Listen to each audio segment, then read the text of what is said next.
Bonjour.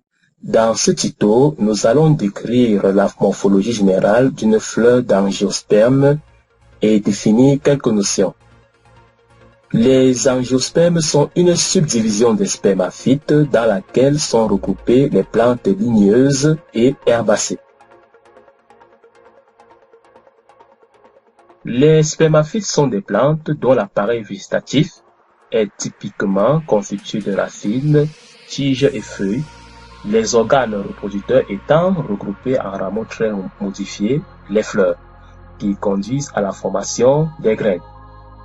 La fleur est un appareil reproducteur qui, chez les angiospermes, est constitué par un ensemble d'organes insérés sur un réceptacle floral, lui-même porté par un pédoncule floral. Ces organes peuvent être considérés comme des feuilles modifiées. Les plus externes sont les sépales, généralement verts, à la structure très voisine des feuilles.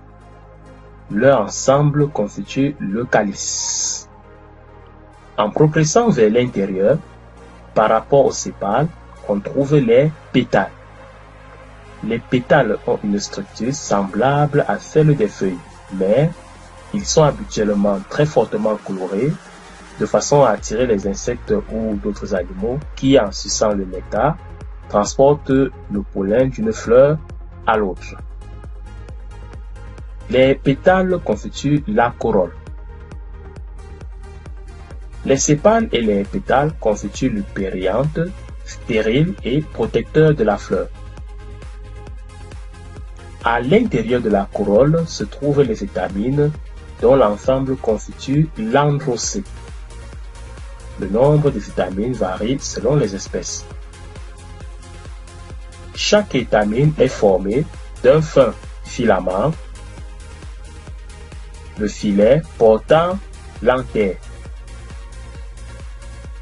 À maturité, les anthères contiennent des granules de pollen, lesquels représentent les gamétophytes mâles.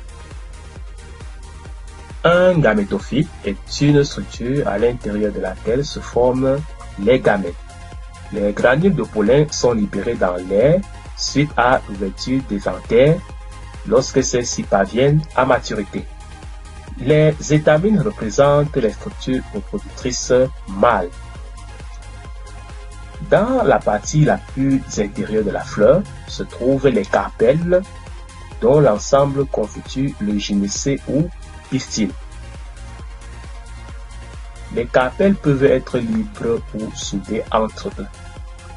Pour un carpelle, on distingue une partie basale raflée, l'ovaire, lequel contient les ovules. L'ovaire peut ensuite donner le fruit. À l'intérieur d'un ovule, on retrouve souvent un sac embryonnaire qui est le gamétophyte femelle. L'ovaire est surmonté d'un style plus ou moins long. La partie terminale élargie du style s'appelle le stigmate, souvent pourvu de tout petits poils imprégnés d'une substance collante destinée à fixer les granules de pollen. Les carpelles peuvent être simples, c'est-à-dire possèdent une seule cavité contenant les ovules. Les carpelles peuvent être composées, c'est-à-dire que les ovaires sont subdivisés en deux chambres au minimum. Dans une fleur, les organes reproducteurs n'arrivent pas obligatoirement en même temps à maturité, si bien qu'une fleur morphologiquement hermaphrodite peut être physiologiquement unisexuée. Une fleur hermaphrodite est une fleur sur laquelle on retrouve les étamines et les carpelles, les deux étant fonctionnels. Les fleurs hermaphrodites sont aussi dites monoclines. Le plus souvent, une fleur est d'abord mâle, c'est-à-dire qu'elle porte seulement l'androcée. Elle est dite protandre. Lorsqu'elle est d'abord femelle, elle est dite protogyne. Une fleur qui est soit mâle est dite unisexuée ou dicline. Un angiosperme sera dit monoïque s'il porte soit les fleurs hermaphrodites, soit les fleurs mâles et les fleurs femelles.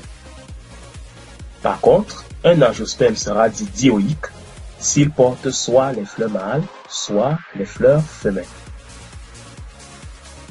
Voilà, vous avez regardé et suivi les explications relatives à la morphologie des fleurs.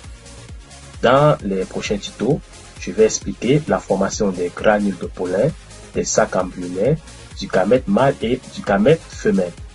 Merci de m'avoir suivi et à très bientôt.